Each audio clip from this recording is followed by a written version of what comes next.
નમસ્કાર, spark today ન્યૂઝમાં આપનું સ્વાગત છે। પાલિકાના કમિશનર દિલીપ રાણા અને પોલીસ કમિશનર નરસિંહા કુમાર સાહેબની જે લાલ આંખ છે હવે દબાણકર્તાઓ સામે થઈ છે। આપ જુઓ કે જે પ્રકારે દરરોજ જે પ્રકારે કાર્યવાહી થઈ છે દબાણ શાખાની, આજે કુંભારવાડા પોલીસ વિસ્તારમાં દબાણો દૂર કરવાની કાર્યવાહી કરવામાં આવી રહી છે। આપ જુઓ કે જે પ્રકારે હથીખાના વિસ્તાર કુંભારવાડા ફતેપુરા થઈને આ જે વિસ્તારમાં દબાણો દૂર કરવાની કાર્યવાહી હાથ ધરાઈ છે। સતત હવે દબાણકર્તાઓ સામે લાલ આંખ કરી છે અને જે પ્રકારે જુઓ કે પાલિકાની દબાણ શાખાની ટીમ હાથીખાના વિસ્તારમાં પહોંચી છે અને આ દબાણો દૂર કરવા માટે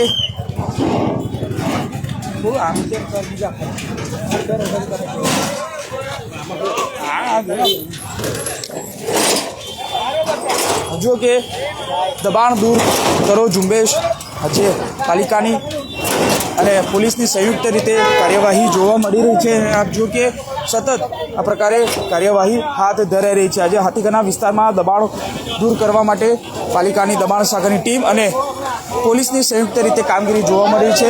ત્યાં સુધી 2 થી 3 ટ્રક જેટલો સામાન પણ જપ્ત કરી લેવામાં આવ્યો છે। પાલિકાના તમામ અધિકારીઓ પણ અહીંયા પહોંચ્યા છે અને દબાણ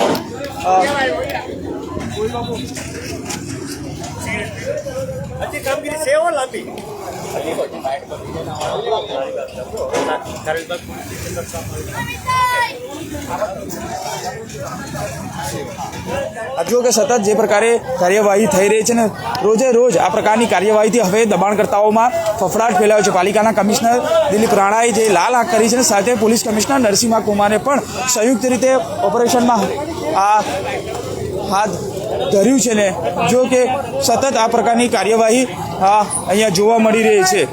સતત હવે દબાણ દૂર કરો જે ઝુંબેશ છે એ ચાલી રહી છે। અલગ અલગ વિસ્તારમાં આ કાર્યવાહી જોવા મળી રહી છે। આજે પણ હાથીખાના વિસ્તારમાં આ કાર્યવાહી છે। કુંભારવાડા જે પોલીસ સ્ટેશન છે હદ વિસ્તાર આવે છે ત્યાં આ કાર્યવાહી હાથ ધરાઈ છે। ત્યારે જુઓ કે રોડ લાઇનના તમામ જે દબાણો છે દબાણો દૂર કરવા માટે પાલિકાની દબાણ શાખાની ટીમ અહીંયા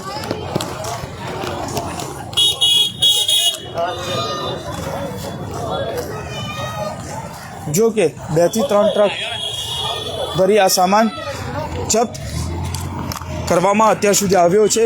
હવે કડકાઈ પાલિકાના કમિશનર દિલીપ રાણા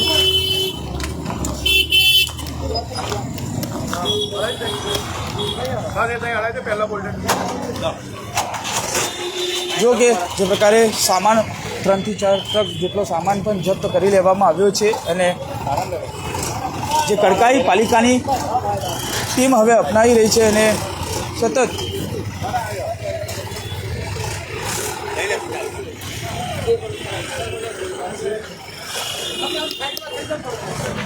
આપણી સાથે દબાણના અધિકારી છે તેમની સાથે વાત કરીશું। ગોયલ બાપુ, શું કહેશો, કયા પ્રકાર વિસ્તારમાં કયા પ્રકારની કાર્યવાહી? આજ રોજ વડોદરા મહાનગરપાલિકાની દબાણ ટીમ તથા કુંભારવાડા પોલીસ સ્ટેશનનો સાથે રાખી વોર્ડ 7 અને વોર્ડ 6ના ભાડા ક્લાર્કને સાથે રાખી અને ફતેપુરા પોલીસ ચોકીથી લઈ પોલીસ સ્ટેશનથી લઈ અને શ્રીનાથ પેટ્રોલ પંપ સુધીની કામગીરી ચાલુ છે। હાલમાં કામગીરી ચાલુ છે। 2 ટ્રક જેવો સામાન જપ્ત કર્યો છે। બિલકુલ 2 ટ્રક જેટલો સામાન જપ્ત કરી લેવામાં આવ્યો છે। આપ જુઓ કે જે પ્રકારે સતત આ પ્રકારની કાર્યવાહીઓ હવે વડોદરામાં જોવા મળી રહી છે। હવે દબાણકર્તાઓ સામે પાલિકા અને પોલીસે જે કડકાઈ અપનાવી છે અને આપ જુઓ કે કુંભારવાડા પોલીસ હદ વિસ્તાર એટલે કે ફતેપુરાથી લઈને શ્રીનાથ પેટ્રોલ પંપ સુધીના જે દબાણો છે દબાણ દૂર કરવા માટે પાલિકાની ટીમ સતત આ પ્રકારે કાર્યવાહી કરી રહી છે। હવે કોઈપણ પ્રકારનું દબાણ નહીં ચલાવી લેવાય કારણ કે જે પાલિકાના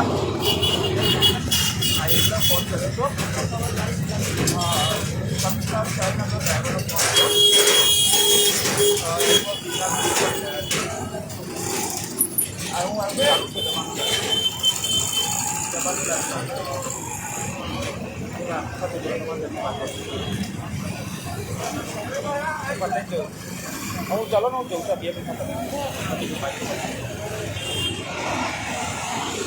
આ જુઓ કે જે પ્રકારે રોજે રોજ વડોદરા શહેરમાં દબાણ શાખાની ટીમ હવે એક્ટિવ મોડ પર જોવા મળી છે, કારણ કે પાલિકાના કમિશનર દિલીપ રાણાએ જે આદેશ આપ્યા છે અને તેને લઈને જ હવે જે લાલ આંખ કરી છે પાલિકાના કમિશનરને સાથે પોલીસ કમિશનર નરસિંહ કુમારે પણ આ દબાણકર્તાઓ સામે લાલ આંખ કરી છે, જેને લઈને વિવિધ વિસ્તારોમાં દબાણો દૂર કરવાની કાર્યવાહી હાથ ધરાઈ છે. તો આજે ફતેપુરા વિસ્તારમાં પણ દબાણો દૂર કરવાની કાર્યવાહી હાથ ધરી હતી, જેમાં 2 થી 3 ટ્રક જેટલો સામાન જપ્ત પણ કરવામાં આવ્યો હતો. કેમેરામેન નિહાળની સાથે Surat Solanki, spark today news, Vadodara.